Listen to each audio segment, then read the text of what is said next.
চলো নতুন দিন নতুন আরও একটা ভিডিও তোমাদের জন্য। সন্ধেবেলা থেকে ভিডিওটা শুরু করলাম ঘরের কাজকর্ম করা থেকে। এই ভিডিওটা যে কবের ভিডিও আমি না বিশ্বাস করো মনে করতে পারছি না, কারণ লাস্ট 2-3 দিন ধরে আমি ঠিকঠাক করে কোনো রকম কাজকর্মই করছি না। ছোট ছোট করে ক্লিপ নিয়ে রাখা ছিল, সব মিলিয়ে একটা ভিডিও করছি। আজকে হচ্ছে সেই দিনটা যেই দিনকে নীলাদ্রির সন্ধেবেলা আমি একটা ভিডিও করেছিলাম, মানে ওই চিকেন কষার ভিডিওটা। সেই দিন সন্ধেবেলার ভিডিও, ঘরের সমস্ত কাজকর্ম গুছিয়ে নিচ্ছিলাম, নিয়ে তারপরে রান্নাবান্না করতে যাব। আজকে নীলাদ্রি ভিডিও করবে। আজ আমার ভিডিও করার একদম মন ছিল না, কারণ কিছু কিছু সময় আসে জীবনে যেই সময়টাতে মানুষ খুব লো ফিল করে। আমার কাছে এই সময়টা একটু খারাপ সময়। আমি নিজের সঙ্গে, নিজের মনের সঙ্গে প্রত্যেক মুহূর্তে লড়াই করছি, আর এই লড়াইটা চলবে আমার বেশ কয়েকদিন ধরে। কেন, কি কারণ, কি বৃত্তান্ত সবটা আমি বলতে পারছি না, কারণ কিছু বাউন্ডেশন তো থেকেই যায়, তাই না? এই যে কষ্টটা, এটা আমার একান্তই ব্যক্তিগত। 2-4 দিন পরে আমি জানি ঠিক হয়ে যাবে, তবে লাস্ট 2-3 বছর ধরে এই আগস্ট মাসের 10-12 তারিখের পর থেকেই আমার মনটা খুব খারাপ হয়ে যায়। তার কারণ এরই মধ্যে কোনো একটা দিন আমার জীবনের সবথেকে খারাপতম দিন। সেই দিনটা যখনই আমি মনে করি তখনই আমার আর কোনো কিছু ভালো লাগে না। মনে হয় যে আমি বেঁচে আছি, এটাই আমার কাছে অনেক। আমি মাথা উঁচু করে ঘুরে বেড়াচ্ছি, এটাই আমার কাছে জীবনের অন্যতম পাওনা। তো এখানে চিকেন কষা রান্না করেছিলাম, চিকেনটা বের করে রেখেছি অনেকক্ষণ আগে, কিন্তু চিকেনটা কিছুতেই নরম হচ্ছিল না, তাই জন্য একেভাবে দিয়ে দিয়েছি। দেখে মনে হচ্ছে মুগ মুসাল্লাম রান্না করছি, তবে একটু পরে চিকেনের পুরো ফুল বদলে যাবে। ও, এবার মনে পড়েছে, আজ যতদূর সম্ভব বুধবার ছিল, মেয়ের আন্টির জন্মদিন ছিল। মেয়ের আন্টি আসতে পারবে না, আর ওর সেপ্টেম্বর থেকে হাফ ইয়ারলি পরীক্ষা শুরু হবে, সেই জন্য পড়াতে নিয়ে বসলাম। এই ইংলিশ মিডিয়ামের ছাত্রদের একটা বড় বড় ব্যাপার চলে আসে যে আমি বাংলাটা ঠিক পারি না। তাই আমি প্রথম থেকেই দৃঢ় প্রতিজ্ঞাবদ্ধ ছিলাম আমার মেয়ের ক্ষেত্রে যেন এটা না হয়। তাই বাকি সাবজেক্টগুলো না নিয়ে বসলো, বাংলাটার চর্চা আমি চেষ্টা করি করানোর। কারণ ওই রোলের দোকান, চাউমিনের দোকান বা যে কোনো বড় বড় জায়গায় গিয়ে যদি গিয়ে ছোট ছোট জায়গায় কেউ যদি বলে 56, অপোজিটের সেই ছেলে মেয়েটা জিজ্ঞাসা করে 56, এই জিনিসটা আমার মানতে একটু কষ্ট হয়। আমি তাদেরও দোষ দিচ্ছি না, সিস্টেমটাই এই রকম, হয়তো তারা শিখতে পারেনি।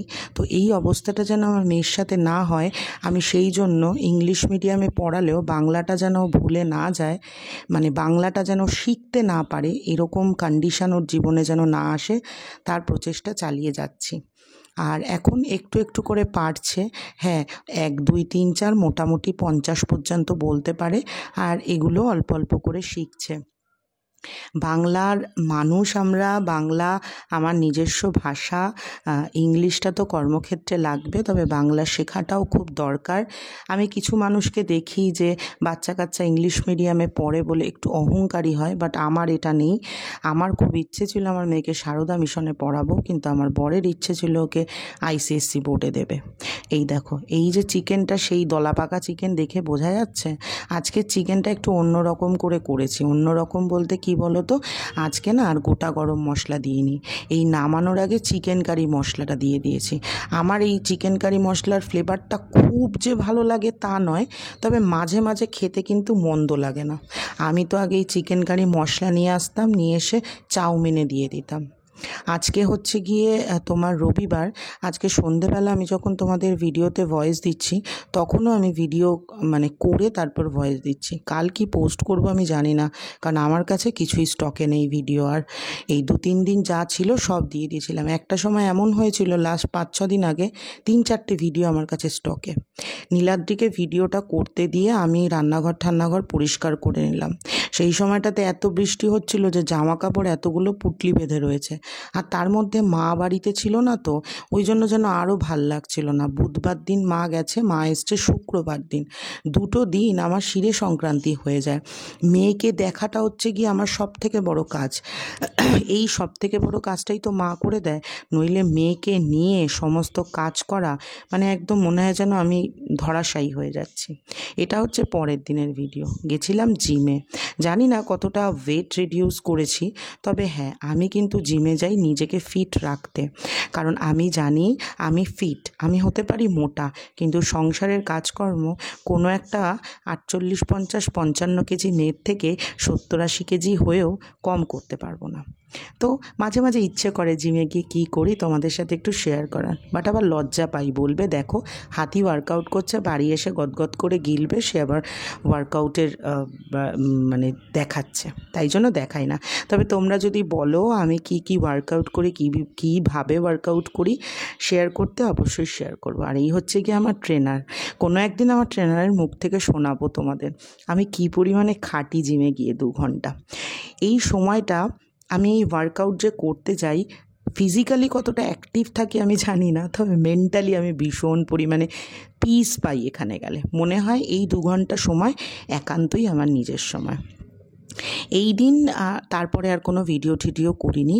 এরপর চা বানাচ্ছিলাম একটুখানি সন্ধেবেলার দিকে, না সকালবেলার দিকে, আমার মনেও পড়ছে না ঠিক। এই 2-3টে দিন তোমরা একটু অ্যাডজাস্ট করে নিও। আমি যদি আমার ডেলি ব্লগে কিছু ভুলভাল বকি বা কখনো কিছু মনের কথা শেয়ার করি, তাহলে তোমরা বিরক্ত হও না। ও এবার মনে পড়েছে, এটা হচ্ছে আজ সকালবেলার ভিডিও। এখানে আমি মোহরের ব্রেকফাস্ট রেডি করছিলাম। 3 দিন হয়ে গেল আমি কোনো ভিডিও করি না। রবিবার, এখন বাজে হচ্ছে 3:10। সকালবেলা মা মেয়ে দুজনেই চলে গেছে আমার এক মানে মায়ের এক আত্মীয়র বাড়িতে। আমি বাড়িতে একা, নিজের জন্য কোনো রান্নাবান্না করিনি, অথচ আজকে আমার খাওয়ার আসরের ভিডিও আছে। তো ফাইনালি বাবু কালচার দিয়ে কিছু খাওয়ার অর্ডার করেছি। আজকের ভিডিওটা করব জাস্ট হচ্ছে গিয়ে ভিডিও করার জন্য, কারণ আমার সত্যি কথা বলতে রেস্টুরেন্ট থেকে খাবার এনে না ভিডিও করতে ইচ্ছা করে না, মানে আমি ঠিক এনজয় করতে পারি না খাবারটা। আর তারপরে জোম্যাটো সুইগি থেকে অর্ডার করলে খাবারের কোয়ালিটি একদম নষ্ট হয়ে যায়।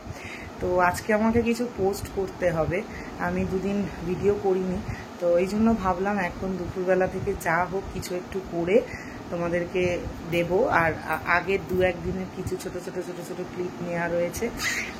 তো চলো, এখন আমি স্নান করে এলাম, পুজো দিতে পারছি না, স্নান করে এলাম, এখন একটু রেডি টেডি হই, তারপরে খাবারটা এলে তোমাদেরকে দেখাচ্ছি আজকে কি অর্ডার করেছি বাবু কালচার। চলো, বাইরে থেকে খাবার নিয়ে এসেছিলাম, ভাবলাম ভিডিওটা তো একটু বাড়াতে হবে, সেই কারণে তোমাদের সাথে শেয়ার করি। এটা হচ্ছে ডাবের পায়েস, দাম নিয়েছিল 120 থেকে 30 টাকা। আমি বলবো ভুলেও কখনো এটা ট্রাই করো না, অতীব জঘন্য খেতে। তারপরে নিয়ে এসেছিলাম মৌরি নান, যেটা খেতে বেশ ভালো ছিল। তবে ইউজুয়ালি আমরা যদি কোনো রেস্তোরাঁয় গিয়ে বাটার নান অর্ডার করি, একটা বাটার নান আমাদের একার পক্ষে খাওয়া সম্ভব হয় না, বাটার নান বা গার্লিক নান। তবে এখানে নানগুলো খুবই ছোট ছিল, টাইপ অফ পরোটা, যেরকম আমরা ত্রিকোণ পরোটা বানাই ওই পরোটাটার একটুখানি বড় সাইজের, তবে খেতে মোটামুটি ভালো ছিল। এরপরে অর্ডার করেছিলাম, এটা চিকেন টিক্কা মশালা ছিল। আমি না চিকেন বাটার মশালা অর্ডার করতে গিয়ে টিক্কা মশালা অর্ডার করে ফেলেছিলাম। আমার যেহেতু তন্দুরি ফ্লেভারটা পছন্দ না, সেই কারণে হয়তো আমার এই খাবারটা খুব একটা পছন্দ হয়নি। তবে এই মাটন ভুনা গোস্ট, এটার টেস্ট ছিল অসাধারণ, ভীষণ ভালো লেগেছিল আমার। আর এই যেটা তোমরা দেখছো যে টিক্কা মশালা, ওটাতে নুনের পরিমাণটা একটুখানি বেশি ছিল, তবে মাটনের এই আইটেমটা বেশ ভালো ছিল। তারপর অর্ডার করেছিলাম চিংড়ি মরিচ পোলাও। চিংড়ি মরিচ পোলাওটা না খেতে বেশ ভালো লাগে, তবে ওরা যে গোলমরিচটা দেয়, আগে তো প্রথম যখন একদম গোটা গোটা গোলমরিচ দিত, এখন অনেকবার সবাই মিলে হয়তো বলেছে, এখন ওটা একটু মানে কি বলবো, হালকা ড্রাই রোস্ট করা থাকে, তবে বেশ মুখে পড়ে ওগুলো। যারা গোলমরিচের ফ্লেভার পছন্দ করে তাদের ভালো লাগে। আমার খাবার চলে এসছে, আমি রেডি হয়ে গিয়েছি। অর্ডার করেছি আজকে চিংড়ি মরিচ পোলাও, সঙ্গে আছে মাটন কালা ভুনা, আছে চিকেন বাটার মশালা, বাটার নান আর ডাব পায়েস। আমি ইচ্ছে করে একটু বেশি অর্ডার করেছি, কারণ এই চিংড়ি মরিচ পোলাও ছাড়া আর বাকি 3টে আইটেম আমি বাবু কালচারে কখনো টেস্ট করিনি, সেই কারণে অর্ডার করেছি। আমার আজকের ভিডিওটা শুধু টেস্ট করার জন্য, কতটা এনজয় করব জানি না। চলো জামা কাপড় পরি, তারপর ভিডিওটা শুরু করি, তাও একবার তোমাদেরকে দেখিয়ে দিই। হচ্ছে গিয়ে চিংড়ি মরিচ পোলাও, এটা খুব ভালো বানায়, জানি না আজকে কেমন বানিয়েছে।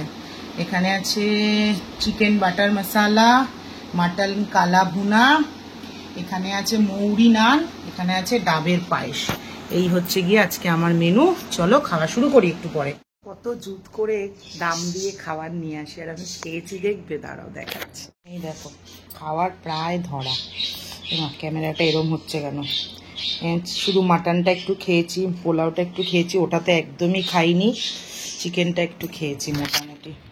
এখন মনে হচ্ছে কি বলো তো, সকালবেলা যদি একটু প্রেশার কুকারে ডাল আলু সিদ্ধ ভাত বসিয়ে দিতাম, ডাল আলু সিদ্ধ ভাত বসিয়ে একটু জুত করে খেতাম দুপুরবেলা, এটাই ভালো হতো। তখন এত ল্যাদ লাগছিল না, কি বলবো, ল্যাদ না, বাড়িতে কেউ না থাকলে একার জন্য কি আর করতে ইচ্ছা করে কিছু। তাই খাবারগুলো থাকলো, রাতের বেলা মিলে ঝুলে খেয়ে নেবো। চলো পরিষ্কার করি সব কিছু এখন। এই যে এখন দেখছো আমি নীলাদ্রির জন্য টিফিন বানাচ্ছি, এটা কিছুক্ষণ আগের আমার ভিডিও। এখানে আমি নীলাদ্রির জন্য বেসনের চিলা বানাচ্ছিলাম। তোমরা অনেকে আমাকে মানে কমেন্ট করেছো যে দাদাকে কেন আমরা ভিডিও করতে দিই না, বা দাদাকে কেন আমরা অন্যরকম খাবার দিই। তার একমাত্র কারণ হচ্ছে আমি এত পরিমাণে খাই, সপ্তাহে 3টে করে ভিডিও দিয়েও আমার সুগার নেই, আমার কোলেস্টেরল নেই, আমার থাইরয়েড নেই, কিছুই নেই। হ্যাঁ, আমার ওভারিয়ান সিস্ট ছিল, তবে প্রেগনেন্সির পরে কমে গেছিলো, এখন আবার একটু একটু হচ্ছে। আমার মোটামুটি সবটাই ঠিকঠাক আছে, কিন্তু দুর্ভাগ্যবশত আমার বরের ইউরিক অ্যাসিড, কোলেস্টেরল এবং সুগার বর্ডার লাইন। কারণ হচ্ছে গিয়ে আমি যে পরিমাণে খাই, আমি যথেষ্ট পরিমাণে পরিশ্রম করি। হ্যাঁ, আমার মায়ের থেকে কম করি, তবে আমিও পরিশ্রম করি। কিন্তু নীলাদ্রির মানে কি বলবো, ভাষাটা এক্ষুনি খারাপ হয়ে যাচ্ছিল, মানে পিছনে বাইক না হলে উনি চলতে পারে না। এখান থেকে পোস্ট অফিসে গেলেও উনি পায়ে হেঁটে যেতে পারেন না, ওনাকে পিছনে একটা বাইক লাগাতে হয়। হাঁটা বলতে আমাদের সিঁড়ির ওঠানামা। সেই কারণে যে পরিমাণে খাচ্ছে সেই পরিমাণে মানে তার 0.1%ও ও লুজ করছে না, সেই কারণে ওর সমস্ত জিনিসগুলো খারাপ। এখানে একটুখানি নীলাদ্রির জন্য কর্ন স্যুপ আর এই তোমার বেসনের চিলা বানালাম, এটা নীলাদ্রি সন্ধেবেলা খাবে, আর মনে হয় না রাত্রিরে কিছু খাবে। অ্যাজ ইউজুয়াল আমি চা বানাতে গিয়ে চা ফেলবো, এটা তো মানে একদম বেদবাক্য টাইপের হয়ে গেছে, আর কি করা যাবে। তো ও হেলদি খাক, আমি আনহেলদি খেয়েই ভালো আছি। তো এটা হচ্ছে গিয়ে চানাচুর আর চা, এই খেতে খেতেই কোনো একদিন টপকে যাব। ভিডিও শেষটুকু স্কিপ করো না, কিছু মনের কথা তোমাদের বলি। পাখিগুলোকে এখন আমি খেতে দেব। এদের যে দরজাটা এটা খুলে দিয়েই আমি জলটা চেঞ্জ করতে যাচ্ছি। তোমরা অনেকে আমাকে কমেন্ট করো পাখিকে এভাবে আটকে রেখো না, পাখিগুলোকে ছেড়ে দাও। ঠিকই বলেছ। আজ এই পাখিগুলোকে নিয়ে নিজেদের সাথে কিছু মিল পাওয়া কথা বলি। এই পাখিগুলোর অবস্থা কেমন জানো? ঠিক আমাদের মতো, মানে আমাদের মতো কিছু মেয়ে যারা উড়তে ভুলে গেছে।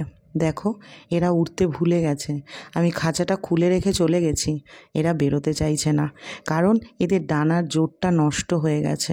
দীর্ঘদিন একই রকমভাবে থাকতে থাকতে এরা পঙ্গু হয়ে গেছে, ঠিক তোমার আমার মতো।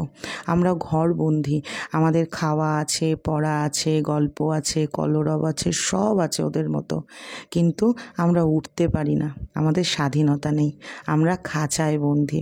ওদেরকে আমি জল দিচ্ছি, খাবার দিচ্ছি, সব দিচ্ছি, এদের দরজাটা খুলে, কিন্তু দেখো ওরা কিছুতেই বেরোচ্ছে না, কারণ ওরা বেরোনোর রাস্তাটা জানে না।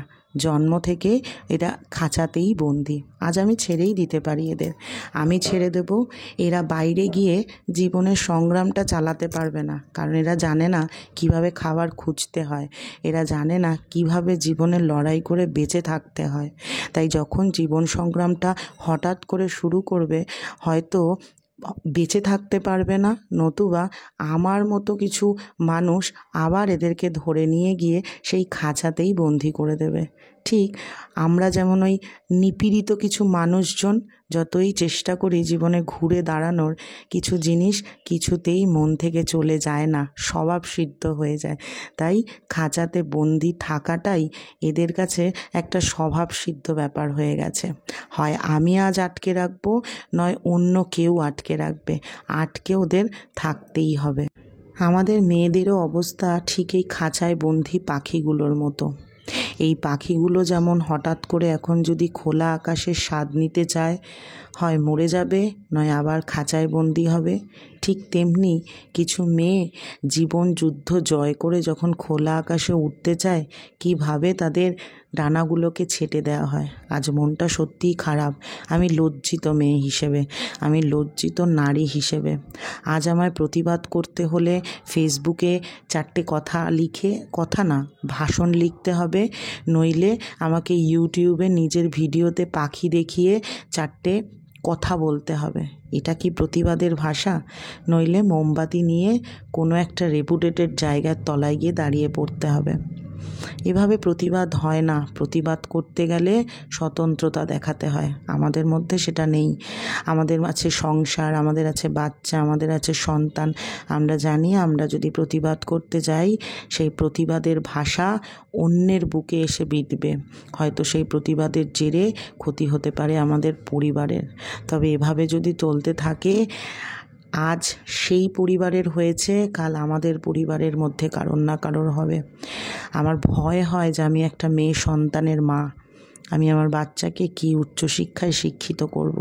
আমি স্বপ্ন দেখি আমার বাচ্চা ডাক্তার হবে, আমার বাচ্চা ইঞ্জিনিয়ার হবে, আমার বাচ্চাকে আমি কষ্ট করে পড়াশুনো করব, আমার বাচ্চা স্ট্রাগল করে পড়াশুনো করবে, তারপর যেখানে কাজ করতে যাবে সেখানে গিয়ে হয় মানুষের সেবা করতে গিয়ে নিজের প্রাণ দেবে, নয় অন্য কোনোভাবে নিজের প্রাণ দেবে।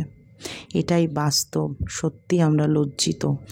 আমার নিজের প্রতি নিজের ঘেন্না হচ্ছে, নিজের প্রতি নিজেকে মানে ভীষণ পরিমাণ আমি জানি না আমি কি বলবো। আজ ভিডিওটাতে সাউন্ড দিতে গিয়ে আমার সত্যি চোখটা ভিজে যাচ্ছে। একটা মেয়ে, একটা মহিলা, একটা ডাক্তার নিজের প্রাণ কিভাবে দিয়ে দিলেন, আর আমরা ঘরে বসে প্রতিবাদ করছি বিচার চাই। এইভাবে বিচার হয় না। বিচার চাইতে হলে, বিচার দেখতে গেলে প্রতিবেশী দেশের দিকে তাকাতে হয়। আজ আমাকে ভিডিওতে অনেকে অনেক খারাপ কমেন্ট করবে, বলবে তাদের ভালো দিকটা তুমি দেখলে, তাদের খারাপ দিকটা বললে না। আমরা ছোটোবেলা থেকে এইভাবেই বড় হয়েছি। কারোর খারাপ জিনিস নেব না, ভালো জিনিস নেব। আমরাও তো আমাদের বাচ্চাদেরকে এইগুলোই শিখাই না, যে দুনিয়াতে, দেশে আর আশেপাশের পরিবেশে যা খারাপ জিনিস আছে সেগুলো নিও না, ভালো জিনিস নাও। আমরা পারবো না সেরকম প্রতিবাদ করতে। যাই হোক, আজ অনেক কিছু বলে ফেললাম। মনটা এতটা খারাপ, মনটা এতটা ভারাক্রান্ত, কার কাছে বলবো নিজের মনের কথা সেটা ভেবে পাচ্ছিলাম না। তাই তোমাদের সাথে শেয়ার করলাম। ভালো থেকো তোমরা।